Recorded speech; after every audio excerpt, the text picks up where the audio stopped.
Hello friends, তো আজকে করব আমি সুজির উপমা। তার জন্য এখানে নিয়ে নিয়েছি সুজি, এখানে নিয়ে নিয়েছি গাজর গ্রেট করে নিয়েছি, এখানে নিয়েছি পেঁয়াজ, এখানে নিয়েছি একটু গোটা গরম মশলা, আর এখানে নিয়ে নিয়েছি একটা ডিম, আর এখানে নিয়েছি একটু ঘি। তো কড়াতে এবার ঘিটা দিয়ে দেবো। কড়াটা গরম হয়ে গেছে, আর একটু সাদা তেল দিয়ে দিয়েছিলাম। তো ঘিটা গরম হয়ে গেছে, একটু সর্ষে ফোড়ন দিয়ে দেবো, আর গোটা গরম মশলাটা দিয়ে দেবো। এখানে আপনারা কারি পাতাও অ্যাড করতে পারেন, আমাদের এখন রাত্রি হয়ে গেছে বলে আর গাছ থেকে পাতা ছিঁড়তে গেলাম না। এবার পেঁয়াজগুলো দিয়ে দেবো, হালকা করে নাড়াচাড়া করে নেবো। একটু খুব একটা ভাজবো না, একটু হালকা করে ভেজে নেবো। এবার গ্রেট করা গাজরটা দিয়ে দেবো, এটাকে এবার হালকা করে একটু নাড়াচাড়া করে নেবো।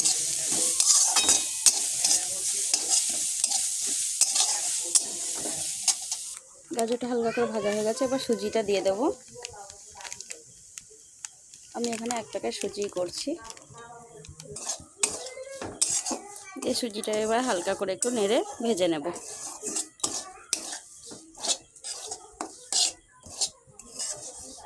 এবার এতে পরিমাণ মতো নুন দিয়ে দেব, আর একটু অল্প করে হলুদ গুঁড়ো দিয়ে দেবো, শুধুমাত্র কালারের জন্য। এবার একটু নাড়াচাড়া করে নিয়ে হালকা করে জল দেব।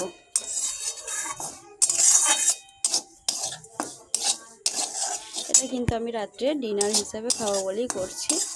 আপনারা এটা ডিনার হিসাবে করতে পারেন, বা বাচ্চাদের টিফিন দেওয়ার জন্য একদমই তো খুবই ভালো। বাচ্চাদের টিফিন করার জন্য আপনারা এটা বাড়িতে একবার ট্রাই করে দেখতে পারেন। এটা হয়ে গেছে, এতে এবার অল্প পরিমাণে একটু জল দেবো।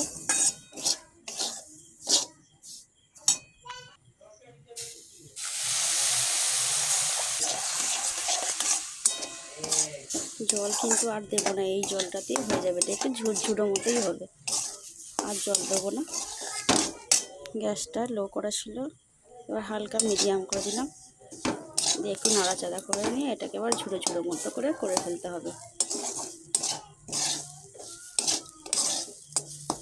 এই যে দলা দলা বেঁধে গেছে, এটাকে খুন্তির সাহায্যে ঝুড়ো ঝুড়ো মতো করে নিতে হবে।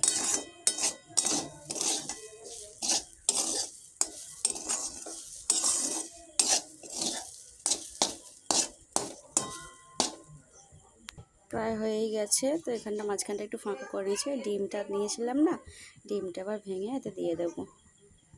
তো ডিমটা দিয়ে দিয়েছি, এবার ডিমটাকে একটু এভাবে ভেজে নেব।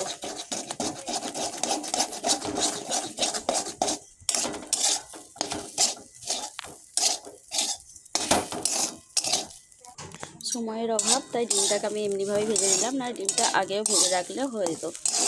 আর বাচ্চারা দেখবেন অনেক সময় গাজর খেতে চায় না, তাই জন্য আমি কিন্তু এখানে গাজরটাকে পুরো গ্রেট করে নিয়েছিলাম।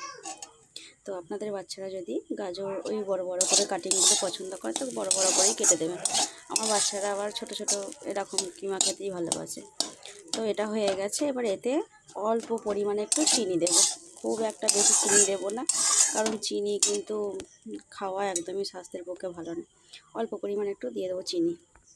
এবার দিয়ে দেবো চিনি, আমি এইটুকু চিনি দেবো, আর দেবো না।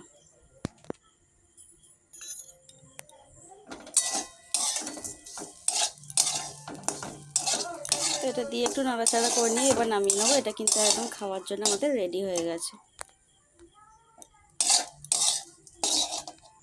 এটা রেডি হয়ে গেছে, এবার নামিয়ে নেব। সরো সরো মুখ সরো।